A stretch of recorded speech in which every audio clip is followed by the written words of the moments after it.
વરસાદ જામ્યો છે એકદમ મસ્ત. સમજો જે ગ્રાહક આવે ને તે સીધો અહીંયા આવો પહેલાં આવીને સીધા શેટોદા ગોતે. તમને એટલું મોટું ફળ છે આ જો તમે જોઈ શકો છો. કવડું મોટું ફળ છે સમજો. હેલો મિત્રો, જય માતાજી, જય હિન્દ, જય શ્રી રામ. તો સ્વાગત છે આપણા નવા બ્લોગમાં. તો જો અત્યારે તો આપણે આવી ગયો છું અત્યારે ઘરેથી બ્લોગ ચાલુ કરી દીધો છે. પછી મારી રૂમથી તો દાદા તમે જોઈ છે મારી રૂમ નાની એમથી. કારણ કે આપણો બ્લોગ તો એમાં એવું છે કે સાક્ષી અહીં ઉઠ્યું મેં શો કરી એટલે બ્લોગ ઓછા બનાવું કારણ કે જાગી જાય નહીં હાટું. તો અત્યારે ચાલુ કરી દીધો છે. આજે એ વહેલા જાગી ગઈ છે અને આપણે બ્લોગ ચાલુ કરી દીધો છે મસ્ત રૂમે. અને અત્યારે તો ચોમાસું છે તમને ખબર છે મસ્ત. તો રૂમની હાલત તો સારી છે અહીંયા. બાય તો કેવું હતું બધું જો પડદા અહીંયા પડદા ને બધું મૂકેલું છે કારણ કે પાણી બાણી ન આવી હાટું. અને એમાં બા કુવે છે એટલે ખાટલો પાથેલો છે જો અહીંયા એ અહીંયા. અને કુલર તમે પીડ્યું છે આપણે તે કુલર સારું રાખી દેવી છે. અને અહીંયા કુવે અને સાંજે વરસાદ પાછો 5 વાગે વરસાદ ચાલુ થઈ ગયો હતો બહુ એટલે બહુ. એટલે આ હાથું છે ને આડું કરી કીધું તો આમને વરસાદનું હતું એટલે આડું કરવું પડ્યું. અને મસ્ત નજારો થઈ ગયો આમ જો એકદમ જોઈ શકો છો કેવો મસ્ત આમ જો કેમ સમજો એ અલગ ઘણી જોરદારનો નજારો છે. તો આપણે જઈશું નીચે જે નાસ્તો પાણી કરીશું થોડો અને પછી જઈશું આપણે દુકાન બેસવા. તો ચાલો બને રહેજો આપણા નવા બ્લોગમાં. અને નવા હોય તો લાઈક કરજો, શેર કરજો, કમેન્ટ કરી દેજો, સાથે સબસ્ક્રાઈબ કરી દેજો. ચાલો મિત્રો, તો આપણે આજે ગલ્લે દુકાન આવી ગયા છે મારા ગ્રાહક અને એનું પાર્સલ લેવા આવી ગયા છે. હું લેવા આવ્યો પાર્સલમાં જો આપણે કાંઈક મંગાવ્યું છે ડ્રેસ બેસ છે કોઈ ખ્યાલ નથી આપણે શું છે ડ્રેસ. તો નાની છોકરીને ડ્રેસ લેવા નાની છોકરી છે ને નાની છોકરી આટલો ડ્રેસ ઓનલાઈન મંગાવ્યો હતો. કાલ આવી ગયો પણ કાલ ભાઈ નહોતા આવ્યા આજે એને અંબાઈ દીધું છે. આપણે ઘરે ખોલીને જોઈ લે છે ફિટિંગ ફિટિંગ કરાવવું પડશે. તો કેમ ફિટિંગ કરાવવું પડશે? હા તો પહેરી તો પણ ડ્રેસ છે. ચાલો મિત્રો, તો આપણે આવી ગયા ઘરે અને વરસાદ જામ્યો છે એકદમ મસ્ત. સમજો તો આપણે રહીશું અને અહીંયા સાક્ષી બેન છે ને નખડા કરે બેઠા બેઠા. શું કરશો? ધાર કાઢે છે. તો અહીંયા આવી ગયા આપણે ઘરે ચા ભાખરી એવું ખાવા નહીં બાદ માવો અંબી દીધો છે. બા ખાય છે મસાલો. કેમ મજા આવે મસાલો ખાવાની? તો અહીંયા જો ભાખરી છે આ ઘી સોપડેલી ભાખરી અને આમ જોરદારનું. તો આપણે ખાઈ લેવી ભૂખ લાગી છે અને આપણે લેવા છીએ બી છે શેનાથી કમેન્ટ કરી દેજો. શિવડાના બી છે દેશી શિવડાના બી.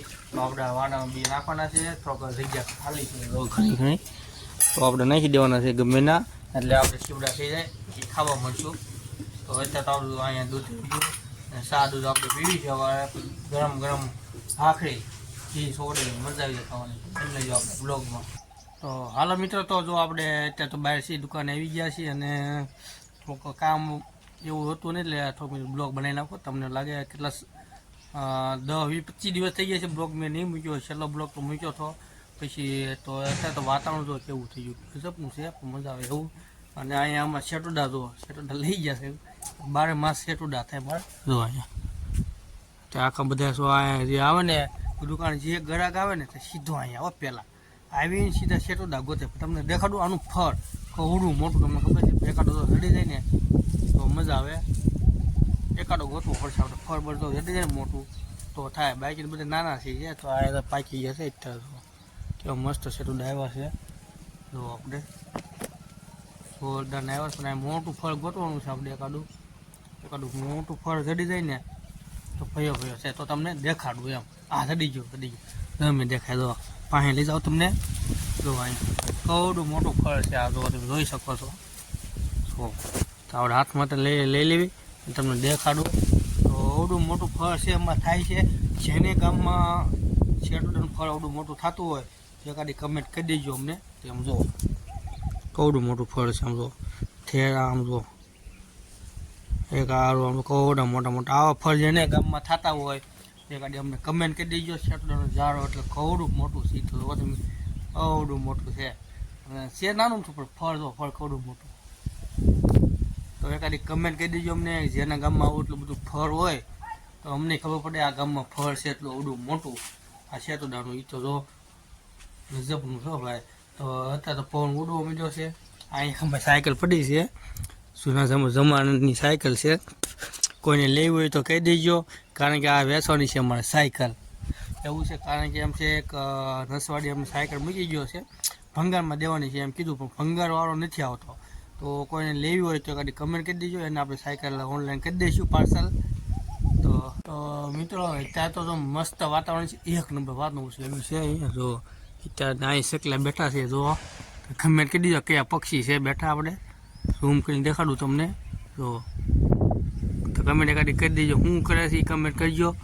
જો તો પક્ષી બેઠા છે, અને બધા ઘણા એક ભાઈબંધ છે મને, 2-3 ભાઈબંધ આ ગલ્લા બે હોય, એને મને એમ કીધું કે આ શકલા બેઠા હોય તાર ઉપર, તાર આવ્યા છે તો એની ઉપર શોર્ટ કેમ નહીં લાગતો એને.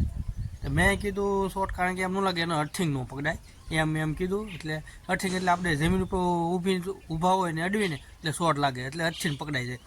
ના અર્થિંગ ન આવે એટલે એને શોર્ટ ન લાગે. એ એમ નહીં કે ખોટું હોય એમ કે. તો મેં કીધું તો કોકને તું પૂછી લે, બીજાને ખબર હોય તો હું કામ શોર્ટ ન લાગે એને એ હાટું. મેં કીધું મને ખબર હતી એટલે મેં એને કીધું, મેં કીધું અર્થિંગને જો નીચે આવે તો શોર્ટ લાગે, બાકી શોર્ટ ન લાગે. તો જો પક્ષી કેવો બેઠા સ્ટાર ઉપર, જો તો નથી શોર્ટ લાગતો. તેનું કંઈક હશે કારણ તો કહી દેજો કદી કમેન્ટ, જેને ખબર હોય આની વિશે તે કદી કમેન્ટ કરી દેજો. અને હા મિત્રો તો મારો બ્લોગ ક્યાં ગામથી જોવો છે કદી કમેન્ટ કરી દેજો. તો અહીં અમારી ગાડી જો BMW પડી છે ભાઈ કેટલા સમયથી, કારણ કે અમે એમ છે ઇલેક્ટ્રિક ગાડી આવી ગઈ ને તો આ જૂની ગાડી અમને એમ કહે છે ભાઈ અમને ભૂલી જતા એમ કહે છે, નથી આવતા હતા વિડીયો સ્ટેન્ડ આવે. નવી ગાડી આવી એટલે જૂની ગાડી ભૂલતા નહીં એવું. તો આમાં આમને પડી હોય કાંક લઈ જવાની હોય, બહુ કામ હોય આમ આગું જવું હોય તો, બાકી તો નથી લઈ જતા એને. તો અત્યારે તો બેઠા કોઈ નહીં, એકલો બેઠો તો અહીંયા કોઈ નથી, અહીંયા કોઈ નહીં, એકલા બેઠા આળા ચડે, કાંઈ કામ નથી એને આળા ચડે છે. અને હા મિત્રો તો બીજું હતું ઓપનિંગ આપણે એટલે ઓપનિંગ નથી કર્યું,